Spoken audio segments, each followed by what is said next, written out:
Welcome to USA Global TV and Radio, where our mission is to provide education, entertainment, hope, and inspiration. USA Global TV and Radio connects you with experts and audiences all around the world every single day to help you succeed in business and to live a richer life. Visit us at usaglobaltv.com to learn about career and life-changing training and mentoring programs like the Listening Mentor. Subscribe to our newsletter to stay informed about our special programs and offers. Discover how you can become a guest on one of our shows or a host or producer of a USA Global TV and Radio show of your very own.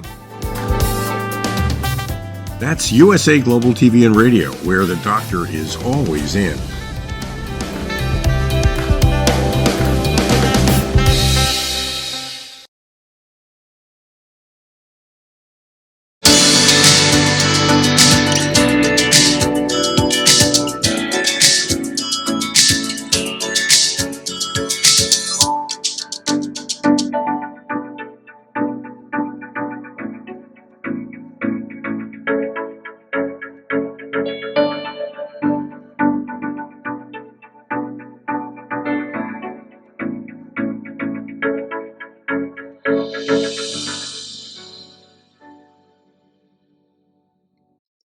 Hello, beautiful soul family, and welcome to Weekly Wisdom and Insights, your home for spiritually guided transformation and empowerment.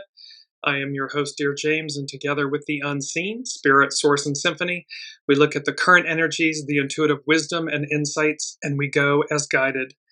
And we begin this episode, it's all about Venus, and you will see Venus, Mary Magdalene, the Divine Feminine, and this call to action. But before we get into that, welcome Kiki, welcome Alicia. Let's take a look at our main energies. So we've got double ones, the creative, initiate, because of course January is a 1 month and 2026 is a universal 1 year. We're working with hexagram 14, great possessing, shine, that it is this time to shine. Welcome Olivia. And of course 7, this legions, army, correct discipline, that we all always have everything that we need in any given moment. So let's take a look, and this is going to be just so exciting. We're working with the Venus enters Aquarius chart. It's coming up on the 17th of January, and these first 90 days of 2026 are incredibly powerful astrologically, major shifts. So we've been talking about this. Neptune on 1/26/26, Neptune re-enters Aries. It will stay there as we move forward. It's followed by Saturn entering Aries in early mid-February. They'll co-present. And then we have the first 2 eclipses, a solar eclipse on the 17th. We change from the snake, the wood snake, to the fire horse on the 17th of February. And then we have the partial lunar eclipse on the 3rd of March. It's just, there's one kaboom after another. Well, here's Venus enters Aquarius. And back on March 22nd of 2023, it was number 4. Let me just bring this back up here for a second. It was number 4 and 5 in that show. And it was the fact that Mary Magdalene takes the lead, takes the helm. And number 5 was, the quote from the Japanese Admiral Yamamoto, who planned the attack on Pearl Harbor. And the quote is, "I fear all we have done is to awaken a sleeping giant and fill him with a terrible resolve." This is all about divine feminine awakening, the awakening to that. And this, how Mary Magdalene takes the lead. So let's take a look. Venus, we're going to connect Venus, Mary Magdalene, and the Holy of Holies. But let's just take a look. I'm going to bounce back to this astrological chart. Well, the minute I saw this chart, again, intuitively, I kept hearing ZORRO. ZORRO. And 2026 is the Great Awakening, the Great Unfolding. So, ZORRO.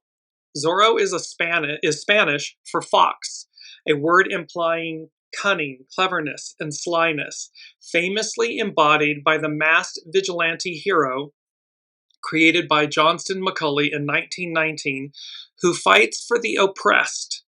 His character in U.S. Westerns wears a black mask to hide his real identity when fighting evil, and is Hollywood's first swashbuckling hero.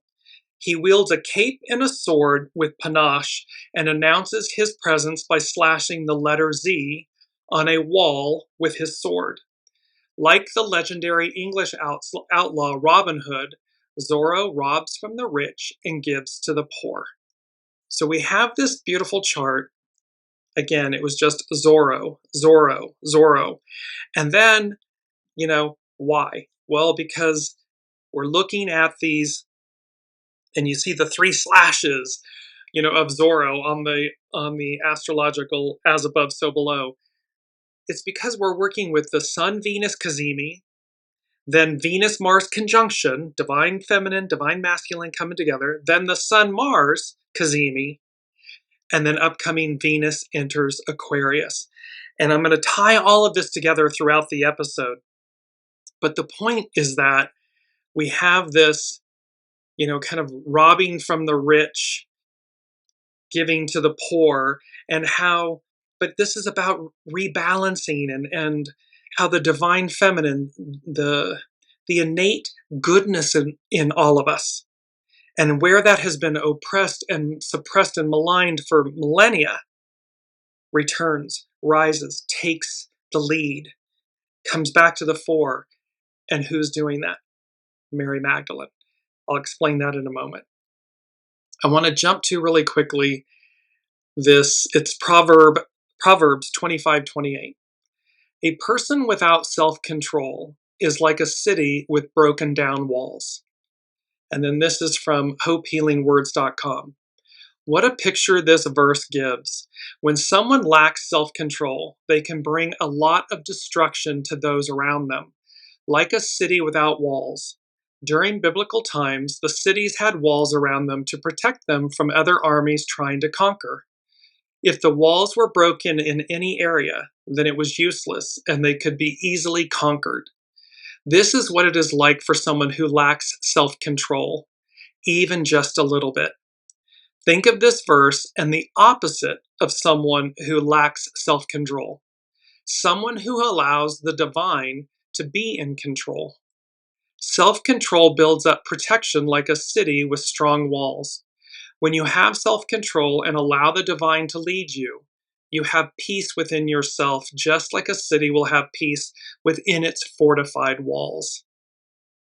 And this correlates to hexagram 14, which is known as great possessing, shine, and how humility, authenticity, and is the actual basis, the foundation of self-control, self-discipline, and how that radiates and multiplies and amplifies in the most positive, empowering way, because it's being done from a place of purity and strength because of self-discipline, self-control.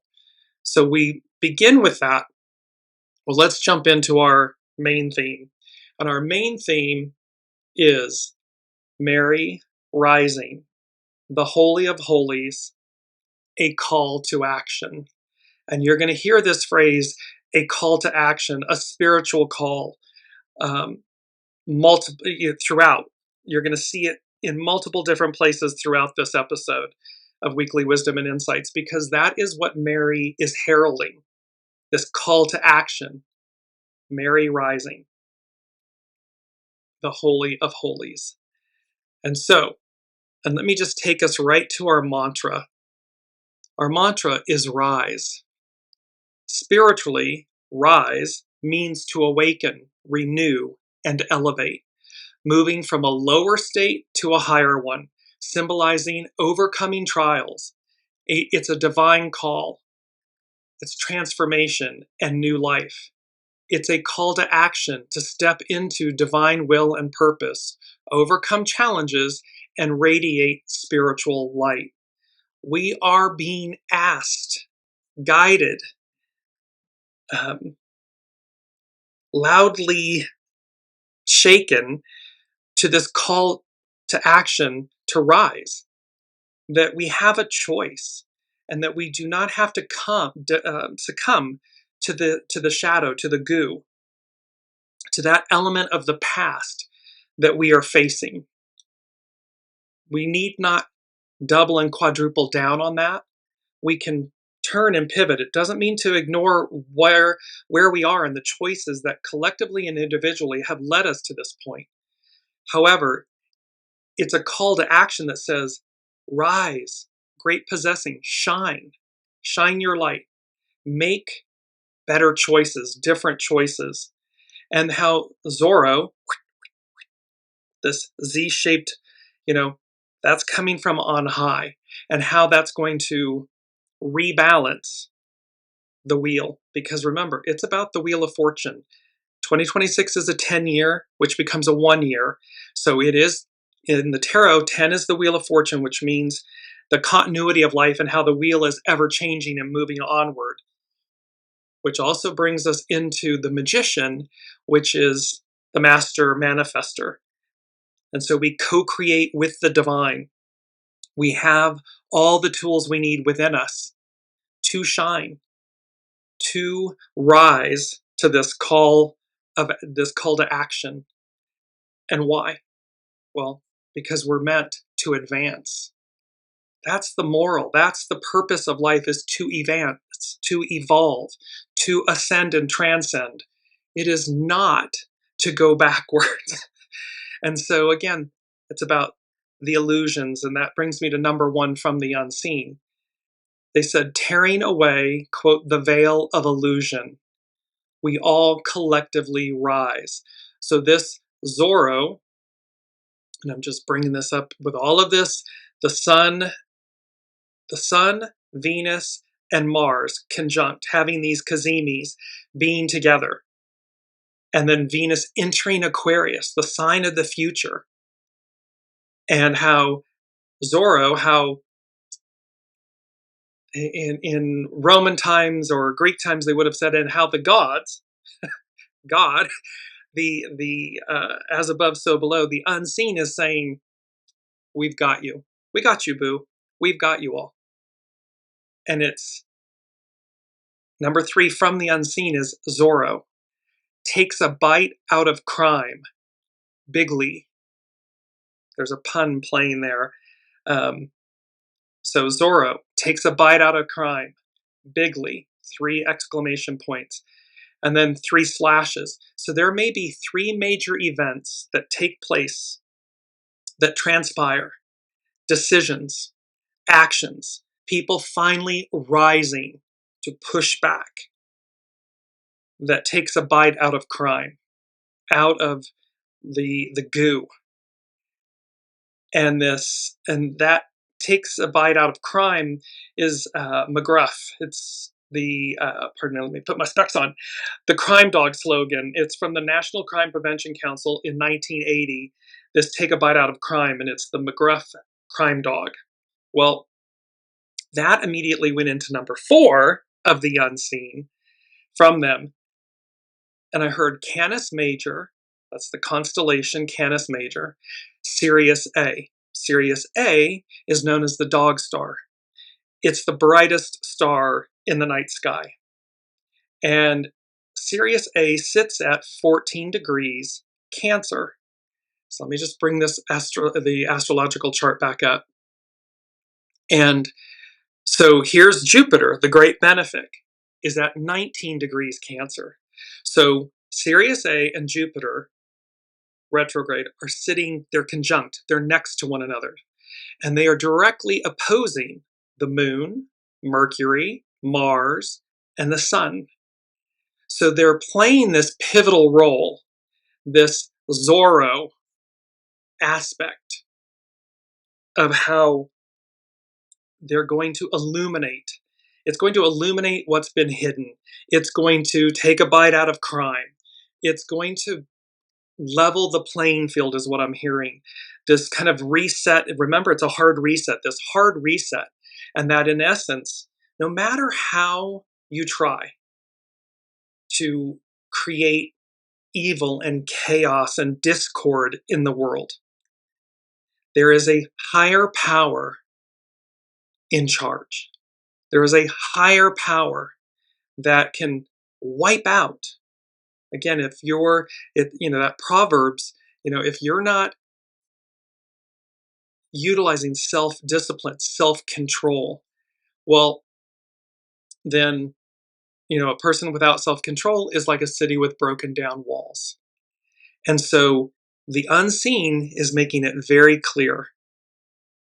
We're stepping in. We're in control. And while everything is purposeful, everything plays its part in its role, so that we see, is this, individually and collectively, is this the world we wish to live in? And when that answer is a resounding no, it's not. We want what's on offer before us. Well, then it's a call to action. We must all rise to the moment, to the occasion. It's number 2 from the unseen. One for all and all for one.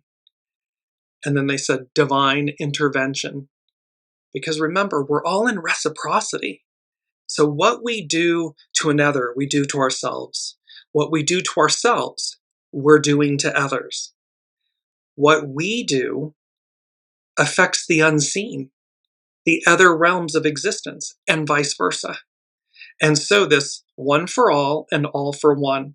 And of course, it's a famous saying from the 3, and they put in parentheses, 4 musketeers. And so you have this Zorro, Robin Hood, the 3/4 musketeers. There's a theme here about how it's not massive armies.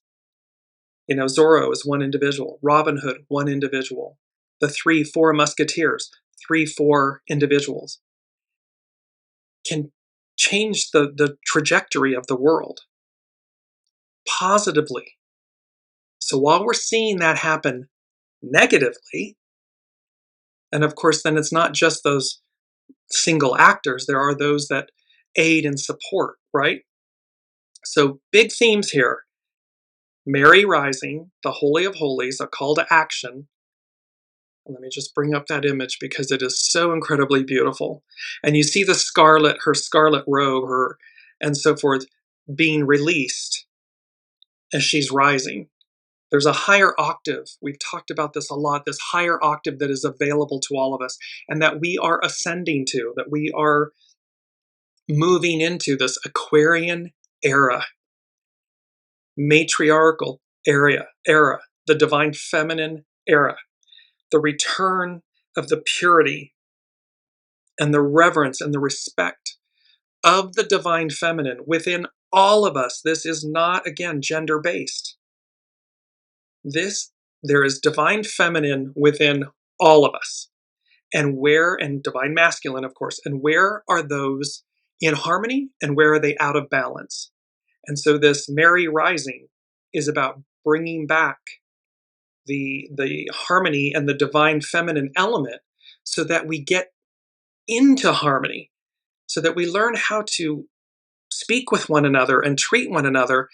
And first and foremost, we must figure out how to do that with ourselves. So first and foremost, where are we within ourselves? Where are we out of balance? Too much yin? Too much yang? Not enough? Where are we individually? And then how does that ripple out into our relationships, our communities, our governments, our nations, our world? That's where we are. So we have tearing away the veil of illusion. We all collectively rise. One for all and all for one, divine intervention. And this has Zorro, Robin Hood, the 3/4 musketeers, and how Zorro takes a bite out of crime, bigly. 3 slashes, so 3 major events upcoming. And this Canis Major, Sirius A, how Sirius A, the star, is conjunct Jupiter. It's known as the dog star. And brightest star in the night sky. It's our closest, so the Canis Major dwarf galaxy is our closest galactic neighbor. and how this conjunction and what's happening with all of this, and the unseen said, get ready to rumble. Well, get ready to rumble. It's a famous catchphrase of boxing announcer Michael Buffer, signifying the start of a fight or competition, originating from Muhammad Ali's Rumble, Young Man Rumble, and trademarked by Buffer, becoming a massive cultural phenomenon used across sports, entertainment, and media for decades. Here's the important: to build excitement and signal impending action.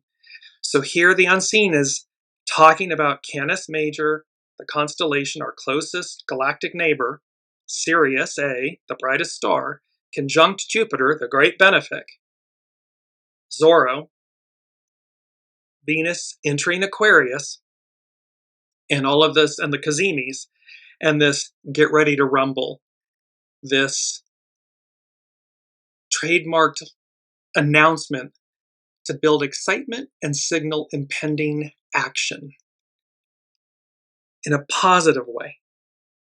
We see some impending actions that could be very negative, catastrophic, creating further chaos. But the Master Weaver, the host, says, not so fast. Not so fast. So let's jump into, and I want to tie this in. Here's Chani Nicholas, the astrologer. This is from her, the weekly issue number 98. Welcome, Elizabeth. Sorry, let me just see. Yes. And Chani Nicholas is talking about endings equal new beginnings. Ready those finishing touches. It's time to get your projects into tip-top shape. The beginning of the week brings inspiring combos, new connections, and the motivation to wrap up old business. Hint, for best results, mix work with play. When Venus, the planet of fun and relationships, enters Aquarius on Saturday, the 17th of January, our focus shifts to our communities. And also, Mercury, the planet of communication, teams up with Mars, the planet of aggression, on the same day. So prepare to cut through any tension that builds and say what needs to be said. Sunday's new moon in Capricorn, which we'll cover next week, will help you tie up any remaining loose ends. Allow yourself time to contemplate what's worked and what's tired. Then outline your next goals. See, again, we're out with the old, in with the new. This is from last week's, that was a blank slate, 2026, a blank slate. So there's this kind of and we're ending the year of the wood snake. We finish on the 17th of February and enter the year of the fire horse. So in the ending is the beginning is the ending. So we've got all of this energy. These first 90 days are high octane. So let's bring it back. So I want to go to Gene Key 61. And this is from Richard Rudd, Gene Keys, The Pulse. And Gene Key 61 is known as psychosis, inspiration, sanctity. What if everything in your life were sacred? So in essence, what if we treated everything in our lives as though it were sacred? It would be a different world. We would be different. Gene Key 61 is about inspiration from the higher planes. Mary rising, the Holy of Holies, a call to action, how Mary Magdalene takes the lead. This is the key of sanctity, where everything, even the lowest of the low, is seen and known as sacred. Try applying this to something in your life this week, but always ongoing. And this is a quote from Richard Rudd. Kindness is an extraordinary power. We can speak words of kindness and let that kindness resonate through our voices as genuine feeling coming from inside of us. Open to this possibility. And perhaps together we can tune into the currents of what it means to truly thrive as a species, even in times of change. We are in times of great change. And so we're moving. Remember, this is from psychosis to inspiration to sanctity to the revered. I want to bring in, this is again continuing with Gene Key 61. And this is from Glinda Hilsentiger, with credit to Alicia Hugeveld and Christina Crow. And Gene Key 61, Sanctity. The 61st gene key moves from the shadow of psychosis to the city of sanctity, and it is the way of inspiration. We think that the world our mind sees is the world, yet this is not seeing the world created by the heart. This is our civilization. It comes about through greed, lust for power, and fear of death. The world of the shadow frequency. The word psychosis simply means a condition of the mind. So when we begin to move into states beyond the mind, we move into the territory where mainstream consciousness doesn't want to venture. It wants to keep us boxed in. It wants to control the narrative. The algorithms want to feed us more and more and more of something. But that's all of the mind, artificial intelligence. It's an illusion. Tearing away the veil of illusion, we all collectively rise. So this is moving beyond the mind into the territory where mainstream consciousness doesn't want to venture. It doesn't go there because science needs to retain its objectivity. And beyond the mind is an utterly subjective terrain. Beyond the mind is knowing. It's the divine feminine. It's your soul source connection. It's the master weaver, the host, the all that is. And when we put the ego, mind, personality, human in the sidecar, and we listen to our soul, that which is unseen, but it's all present, it's all knowing. And it is our internal knowing, gut, instinct, intuition, knowing. It knows. It knows true north. When you're working with the shadow of psychosis, look carefully at the thinking that you hold dear. Look at everything you've learned and know that this is a journey of unlearning. The knowledge can be useful. It can be beautiful. It can take you right to the edge, but it cannot take you across the abyss of death. So, be gentle with yourself and be crystal clear about your own mind. It isn't the enemy, but it isn't here to protect you either. We tend to use it, the mind, to try and make us feel safer. Yet if we don't feel safe, it's because we aren't accustomed to states beyond the mind. When we're afraid of the unseen, our intuition, our soul source connection, and we simply reside in the mind, look what happens in the world.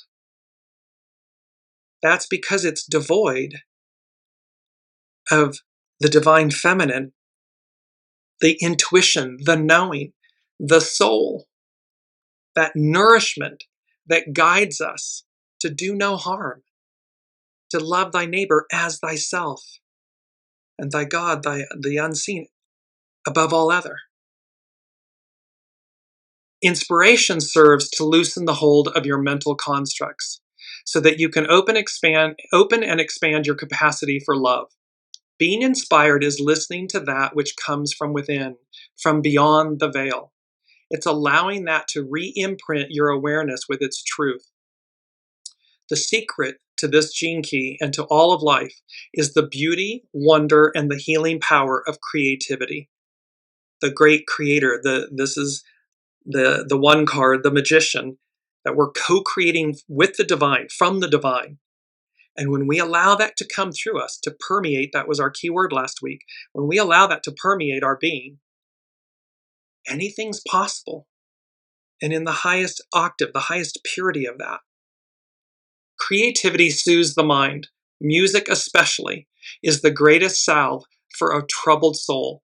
Playing, listening, singing, it doesn't matter which. Music allows, it's music of the spheres, music, it's numbers.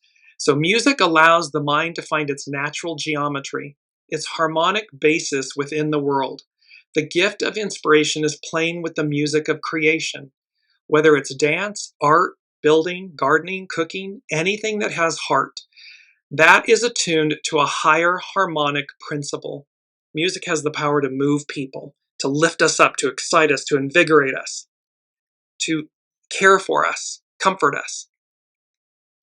To be inspired means to be filled with the breath of life, to allow your soul to express its deepest longing, meaning its deepest purpose, its deepest value, to experience what it feels like to be divine. The 61st gene key looks for the sacred by creating it. It seeks the holy. It aspires to become empty in order to be filled with the divine. And only if you've cleaned the inner temple can the higher emanations enter. This is about emptying the vessel, honing and polishing our stone, making space for the new, making space for the divine.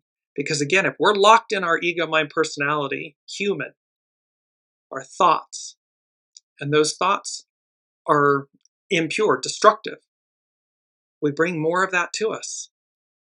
However, when we connect to a higher octave, a higher power, and we make space for that to enter, then it becomes all encompassing. It permeates. So even the smallest speck of fear will keep the divine from entering. It takes courage to follow this path. It's a lonely but lovely path. This is that path where we're threading the needle. It's that very fine path, the path less traveled. And yet once we hone and polish that, we exercise the soul, we exercise that muscle, it grows in strength and confidence and presence. And so this is that beautiful, and here's something that everybody, when we have, intrusive thoughts or fear, simply stop and say faith. Repeat the word faith. So when you're feeling fear, just keep saying to yourself the word faith, faith, faith, because they cannot coexist. Faith and fear cannot coexist at the same time. So you shift yourself, which means you're shifting your entire energy, your entire octave that ripples out, to choose faith. Or you can repeat the word love. So when something fear-based comes in, repeat the word love. You'll watch how it repels other things away, negative energies and so forth. So faith, love, these types of words. And in conclusion with Gene Key 61, to find wisdom, you must give up knowledge. Wisdom is alive. It's vibrant, wild, spontaneous, illogical, and paradoxical. Anyone can gain knowledge. Few become wise. The higher states are not the goal. It is the integration of higher states that is our destiny. And that demands that we are in our body, healthy, here in the world, as we explore what lies beyond this world that we can see. This is about bridging the two, as above, so below, and how, we walk in human bodies, in human form, yet we are divine. And it's allowing our divinity to come to the fore. Mary rising, the Holy of Holies, a call to action, how she will lead the way, and how she did so 2 millennia ago. Let's get into that. So let's look at Mary rising. And to do that, let's step back. We're going to step back for a second. Apostle to the apostles. Mary Magdalene is called the apostle to the apostles because she was the first person to see the risen Christ and was commissioned by him to announce the resurrection to the male apostles, who initially disbelieved her, making her the first messenger of the gospel's central event, a title formally recognized by figures like St. Thomas of Aquin and the Catholic Church. She was a devoted follower, a witness to the crucifixion, and a financial supporter of Jesus' ministry. St. Thomas of Aquin called Mary Magdalene the Apostolorum Apostola, apostle to the apostles, because she was the first person to witness the risen Christ and was commissioned by Jesus to announce his resurrection to the apostles themselves, making her the first messenger of the gospel's most crucial event. a role emphasized by her deep love and perseverance. This title highlights her unique mission as the primary witness and herald of the resurrection, this renewal, establishing her as a model for Christian life and the dignity of women within the church, a status affirmed by Pope Francis's elevation of her feast day.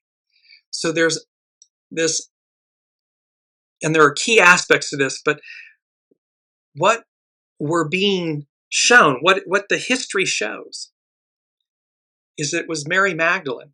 It was this woman representing the divine feminine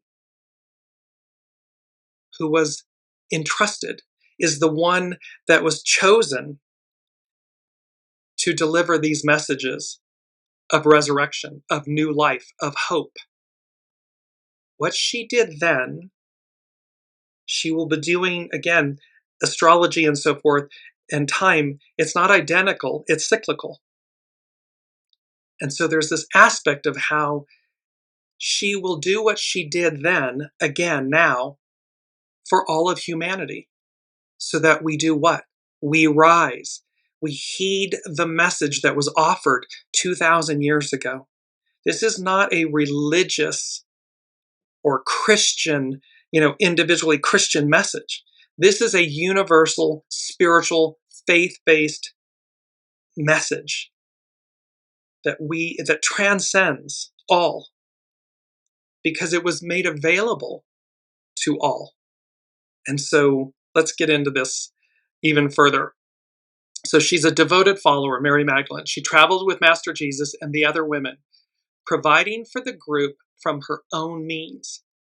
So Mary Magdalene was a woman of means, meaning she was wealthy, but also spiritually wealthy. So monetarily or of the earth wealthy, but spiritually wealthy. She's present at the crucifixion and the burial. She's the first witness. And then she is given this title of the apostle to the apostles because of that. It even states in the Bible that she said, I will reveal to you that which the Master Jesus, kept from you to the other apostles. So she was entrusted with this divine knowing. Mary Magdalene's experience highlights the themes of transformation, faithful love, and inner wisdom, inviting others and followers to trust revelation, it's awakening, and inner knowing. Her story underscores the importance of women in early Christianity and their direct encounter with Christ, Master Jesus, even when challenged by male disciples.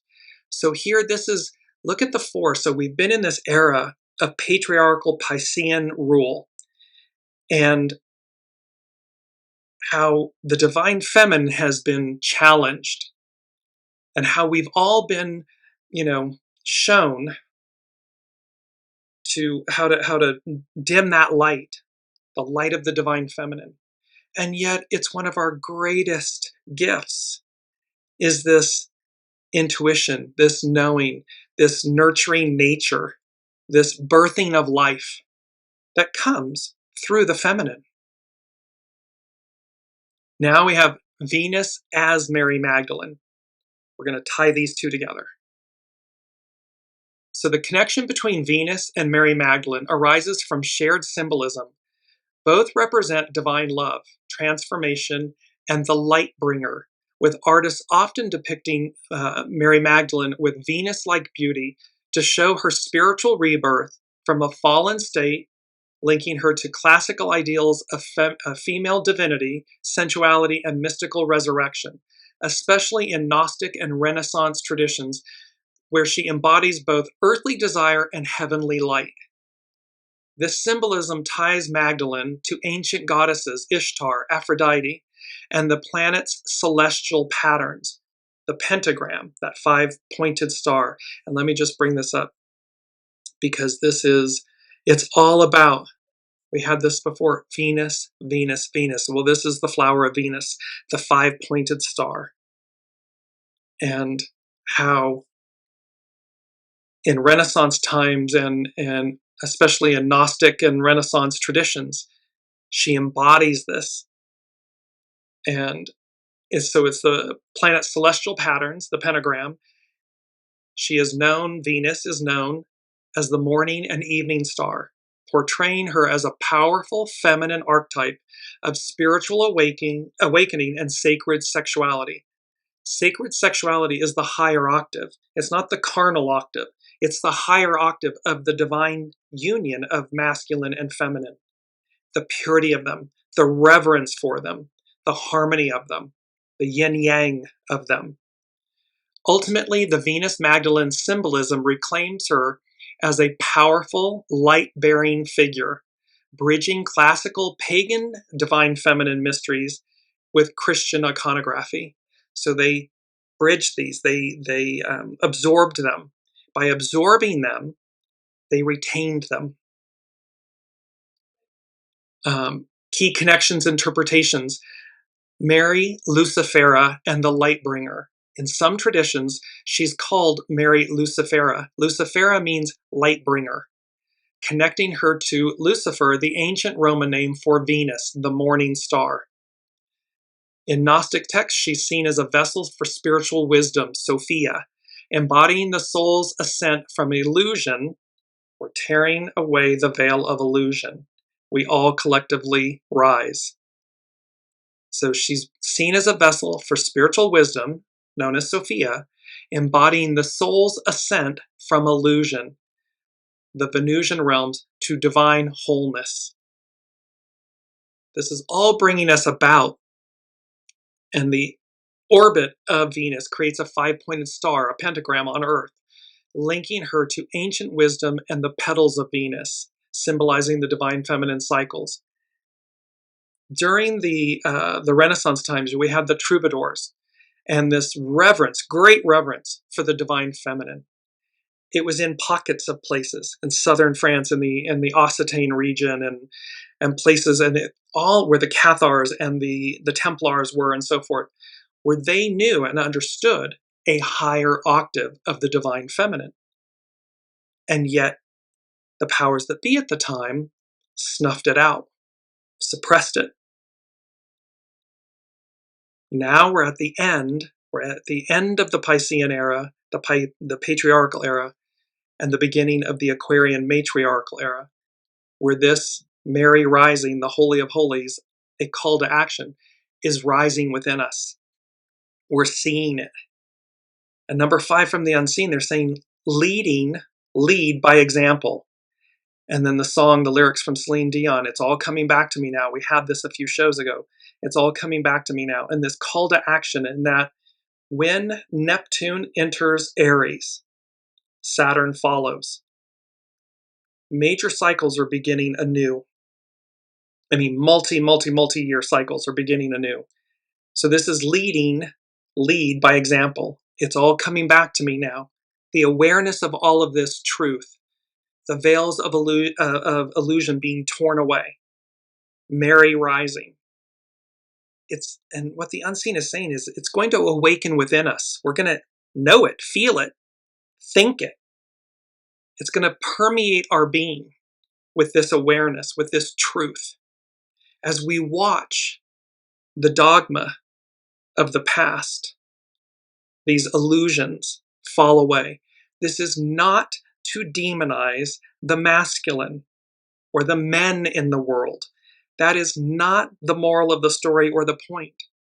It is to recognize within all of us where our divine masculine shadow elements are overrunning, the asylum, so to speak, where they're creating a false narrative. And Gene Key 61, how we go from psychosis to sanctity, city. It's a call to action.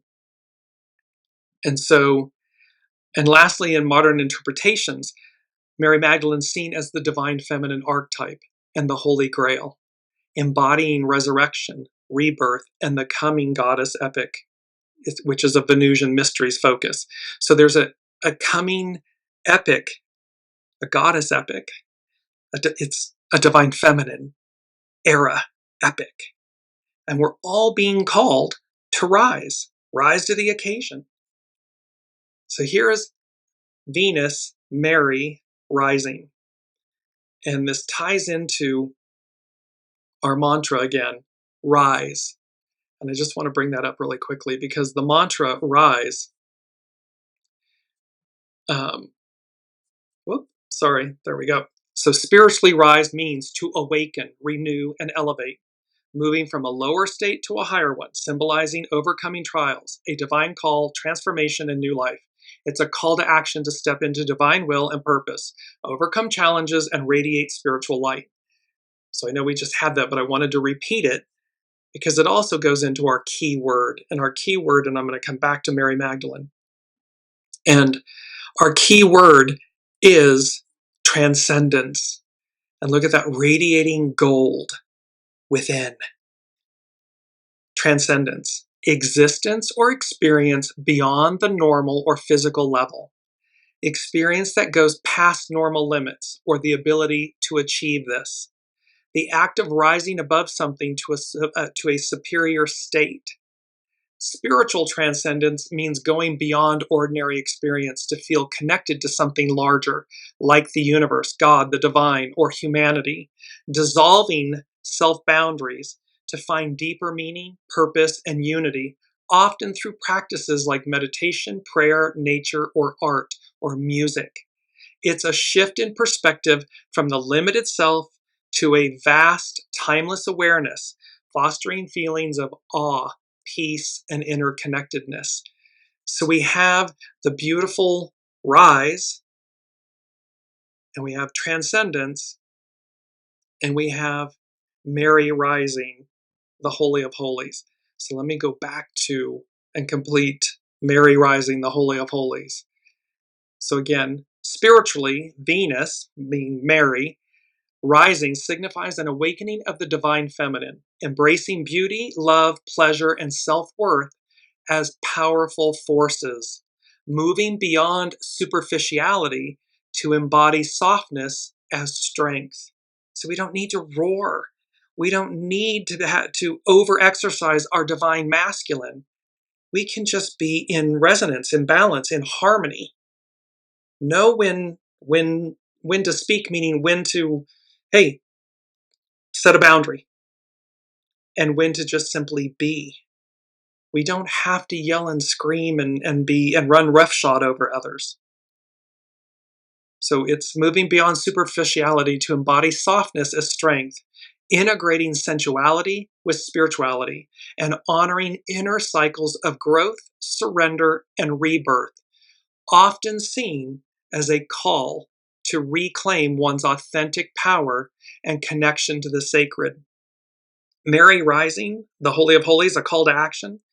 See, it's a call to reclaim one's authentic power and connection to the sacred, to the divine, to the unseen. It's about finding spiritual resonance in art, nature, relationships, and self-care, aligning with Venus's journey as both morning and evening star, symbolizing transformation and inner knowing.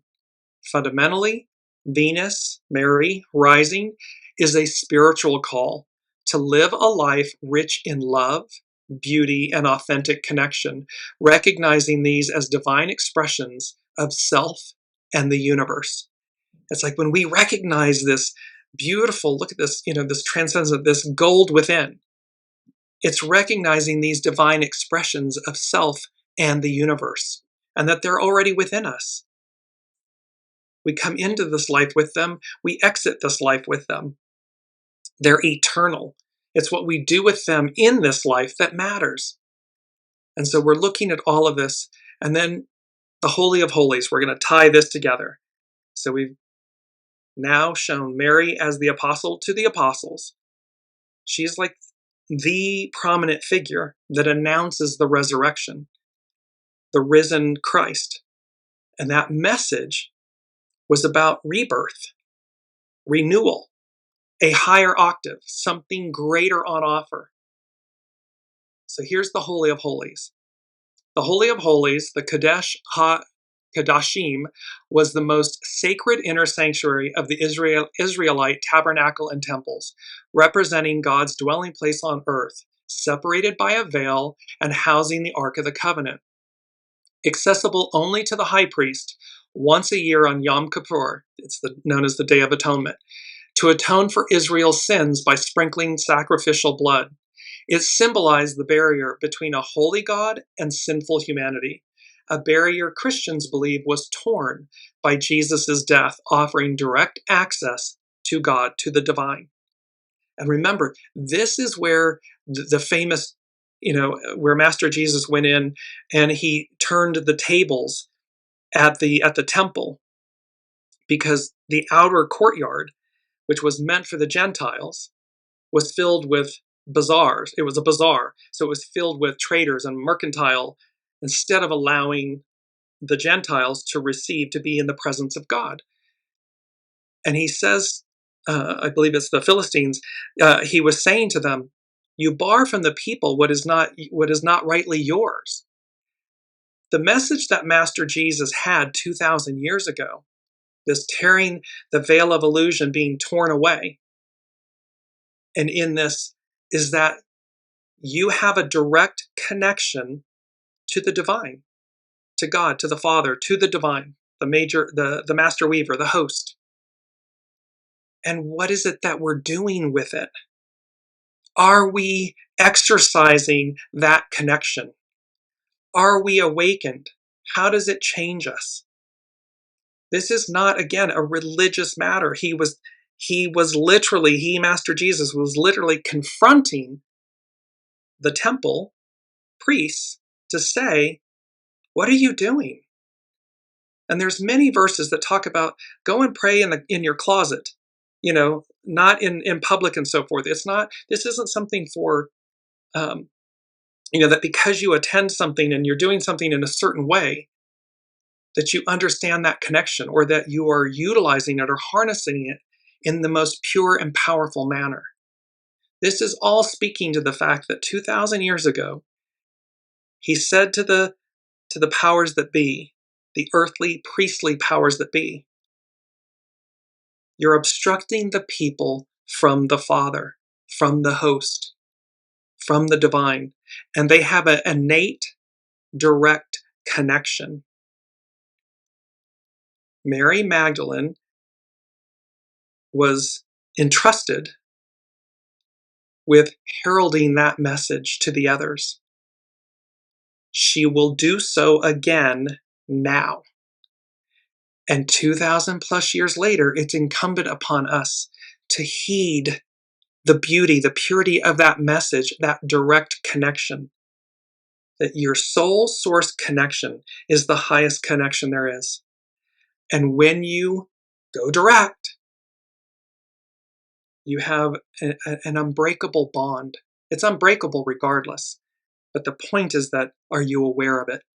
This is a Mary rising, one for all and all for one, divine intervention.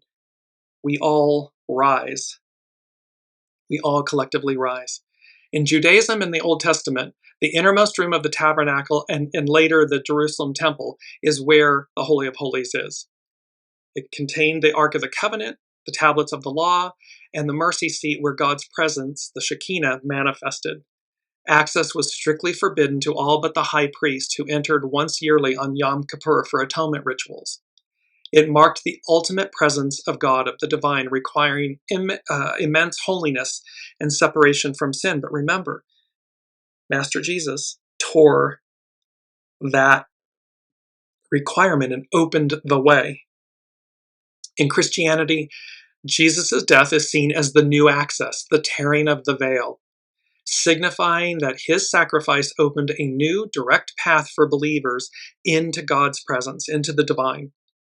Christians believe that believers can now enter the Holy of Holies, meaning God's presence, the divine's presence, through faith. Faith in Master Jesus, faith in the unseen, faith in the divine, and Master Jesus as the ultimate high priest. The veil, a thick curtain embroidered with cherubim, separated the Holy of Holies, symbolizing the barrier between the divine, God, and man. In Solomon's temple, the Holy of Holies was a perfect cube, symbolizing perfection and God's all-encompassing presence. Now we connect Mary Magdalene and the Holy of Holies.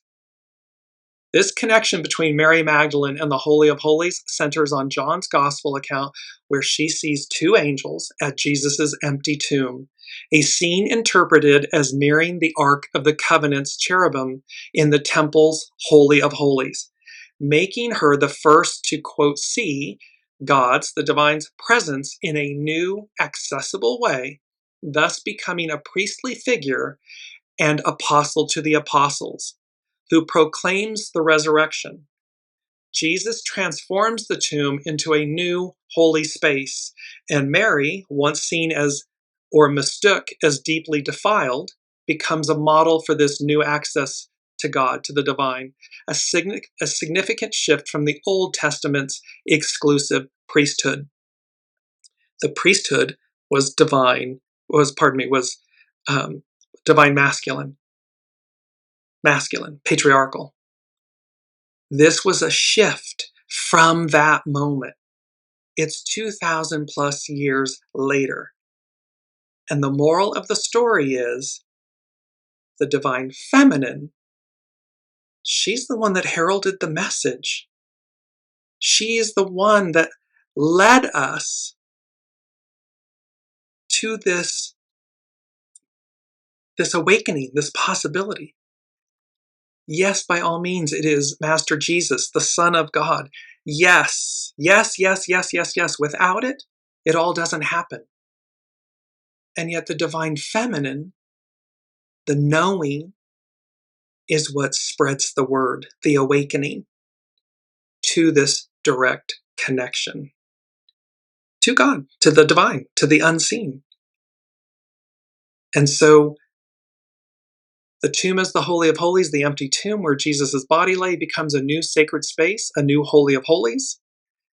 The two cherubim, the two angels at the head and foot of where Jesus lay, directly recall the two cherubim of the Ark of the Covenant, between which God's presence dwelt.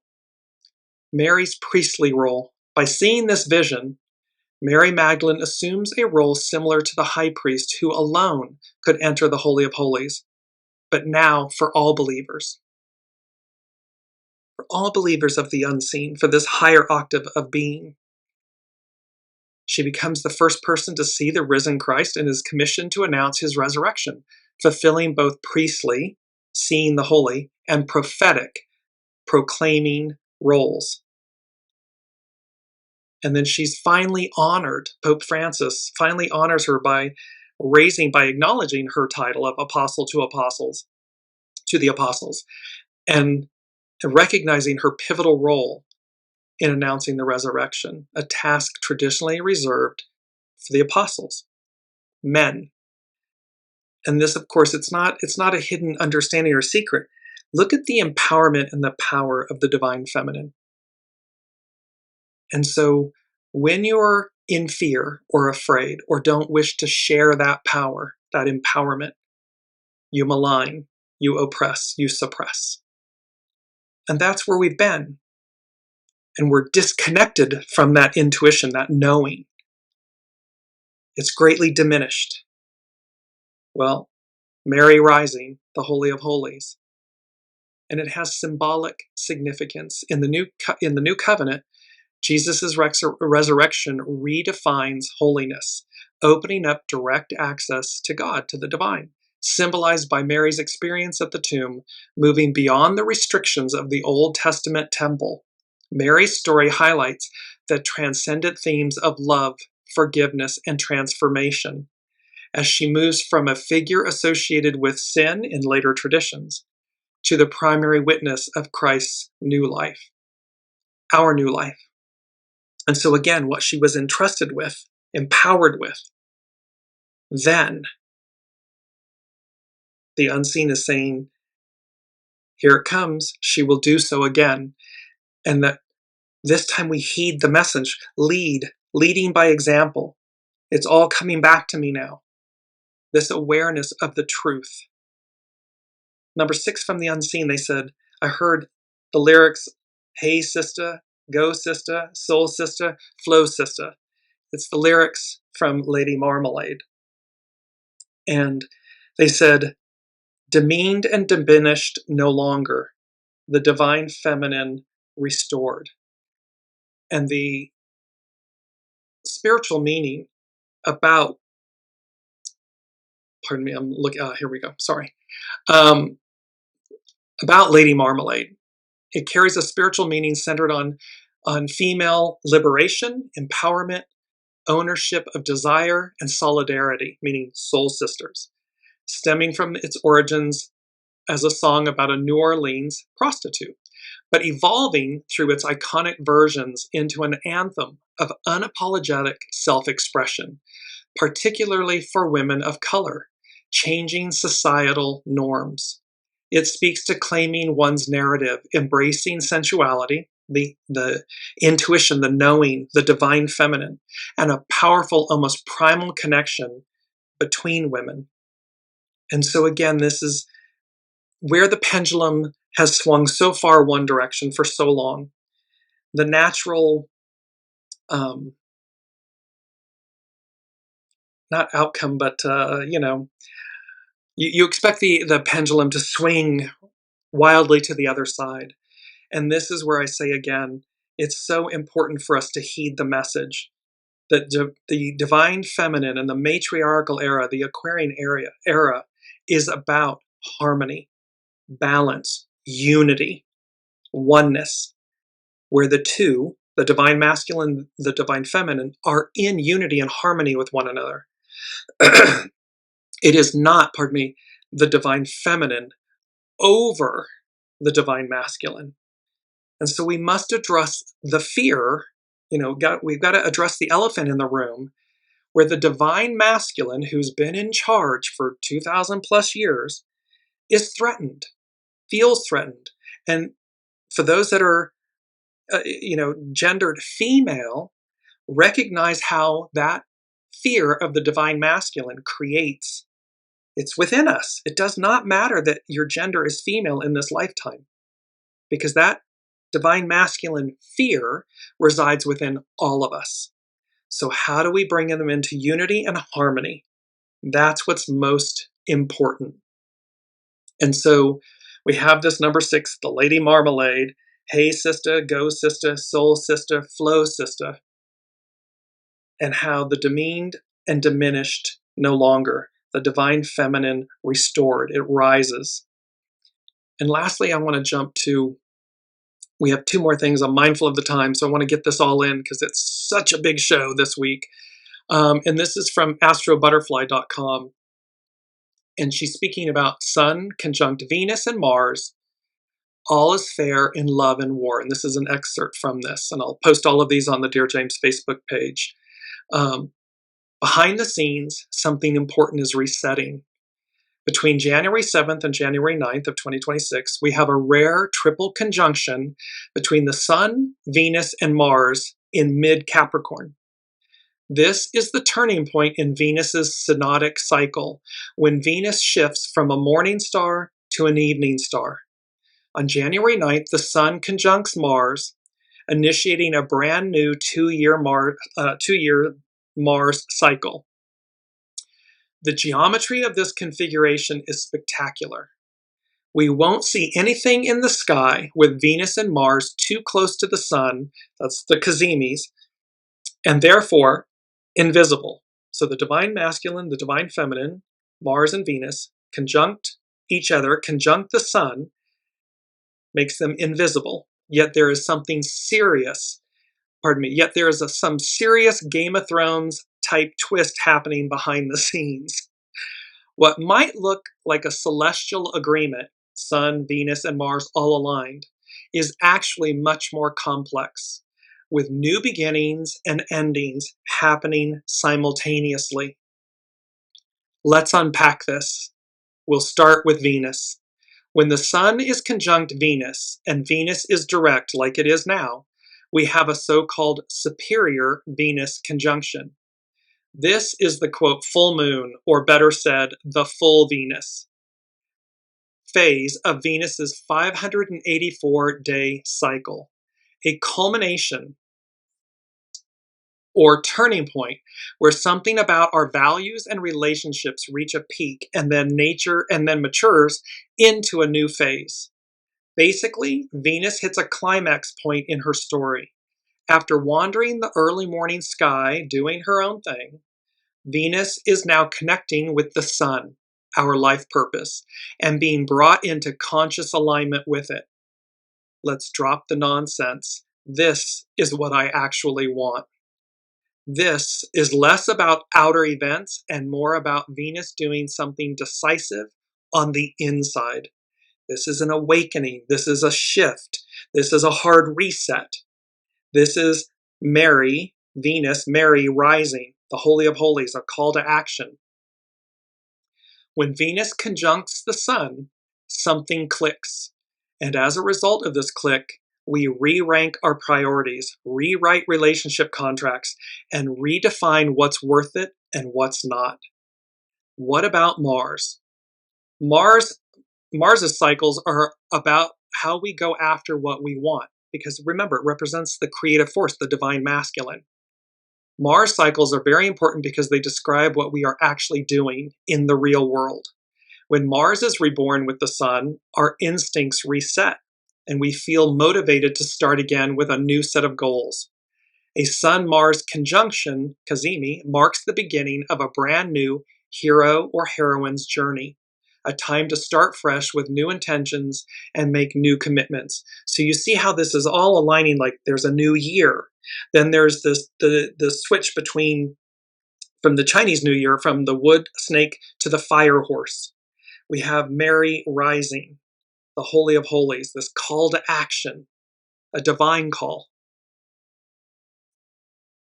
astrobutterfly.com, Sun, Venus, and Mars.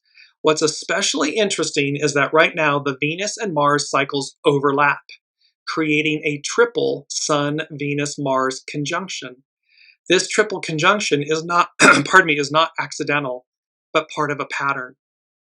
Venus-Mars conjunctions form a broader 32-year rhythm. Each conjunction belongs to a series, and in the midpoint of each series, there is a Venus-Mars-Sun conjunction. So we've got a 32-year cycle or rhythm, and then in the middle of it, they come together. New series begin in a Venus-led way. She's calling the shots. The whole cycle is basically rooted in these Venusian values and desires that have been stirred inside of us. Pardon me. So the Sun-Venus-Mars conjunction is the midpoint checkpoint in the Venus-Mars story, where the relationship between desire, Venus, and action, Mars, is recoded through the sun. It's reborn. It's our mantra, rise. It's that phoenix. It's like the phoenix rising of Venus and Mars in this relationship and what it means. However, in this dynamic, in this 32-year rhythm and cycle, Venus is calling the shots. The divine feminine is calling the shots. What might look like a celestial agreement, Sun, Venus, and Mars all aligned, is actually a high-stakes, behind-the-scenes rewrite. Venus is at a turning point in her cycle. Values, desires, reorient. Mars is at the start of his cycle. Will and action, reset. Venus and Mars meet. The lover and the warrior renegotiate the terms. All of this unfolds under the sun. Identity and purpose become the arbiter. The sun is our identity and life purpose. So this checkpoint is a reality check, clarifying how our wants and desires need to be adjusted if they've become misaligned, unrealistic, or out of touch with a deeper purpose. Well, that's exactly what's happened. We've been misaligned, out of touch with our deeper purpose, our deeper truth, and our deeper knowing.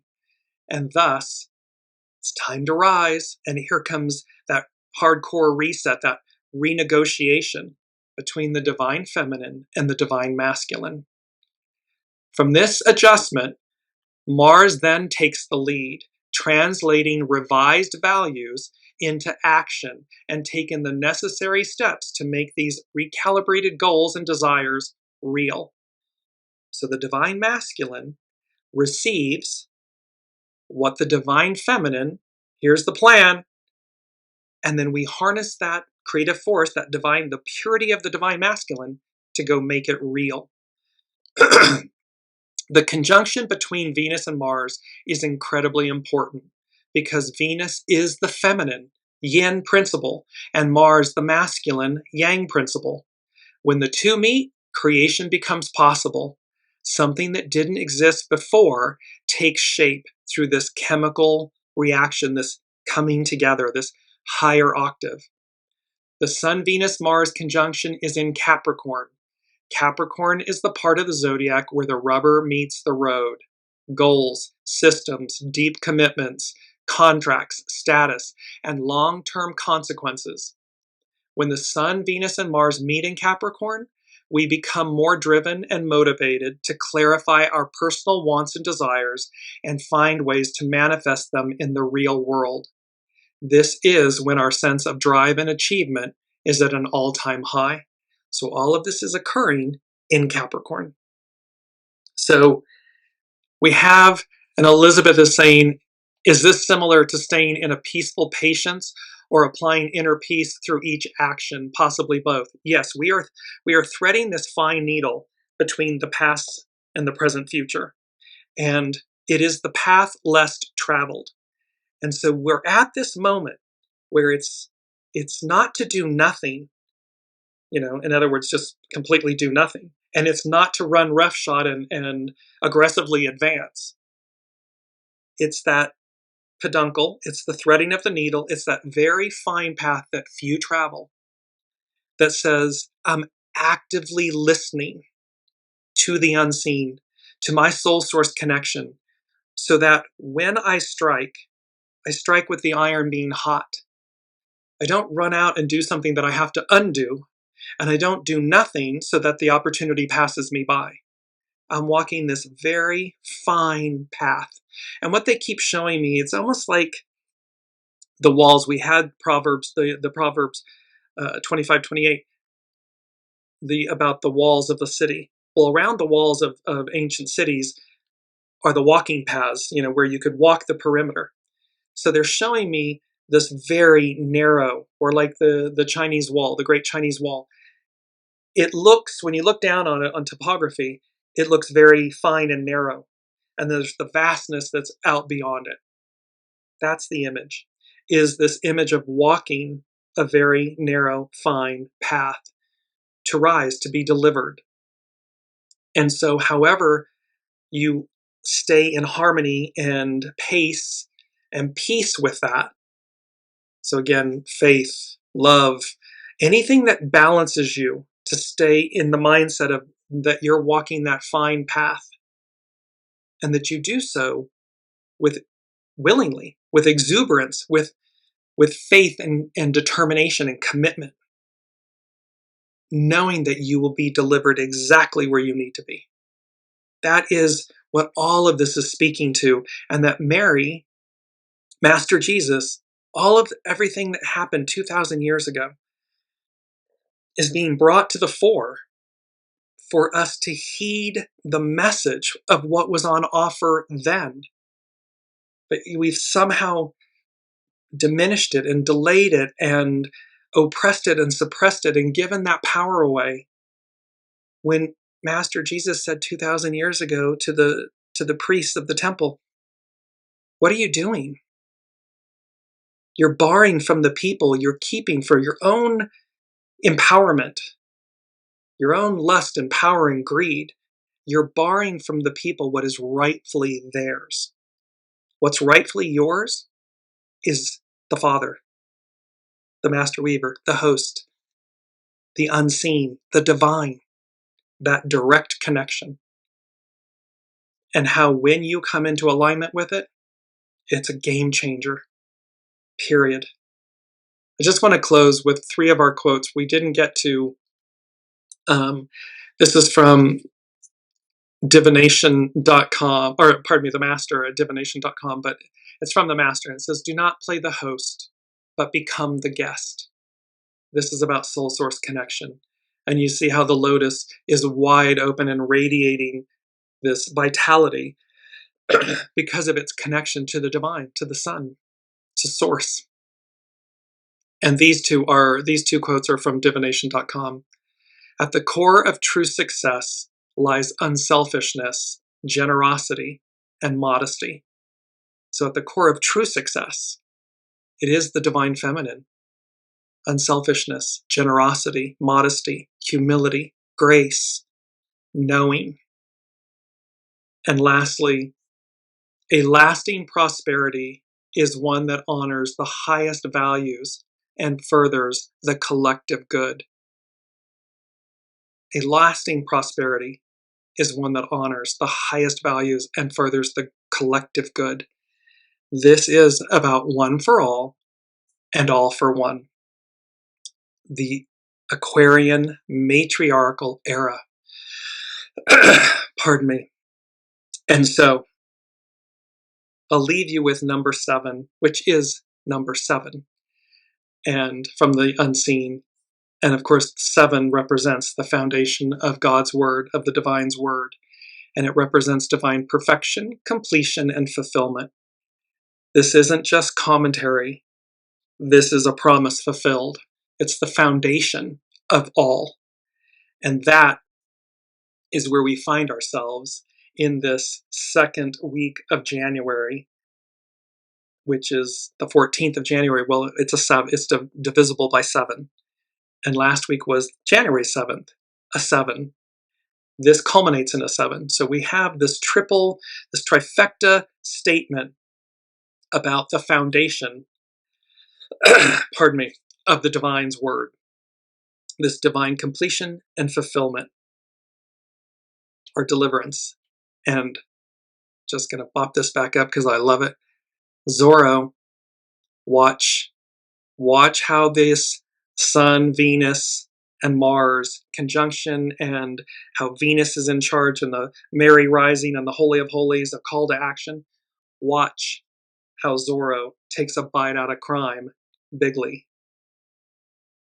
Watch. And be ready. All right, we will see you all next week. Thank you for your presence, your comments, your likes, your shares, your subscribes. All of this helps Weekly Wisdom and Insights in the channel and everything. So until next week, we will see you then.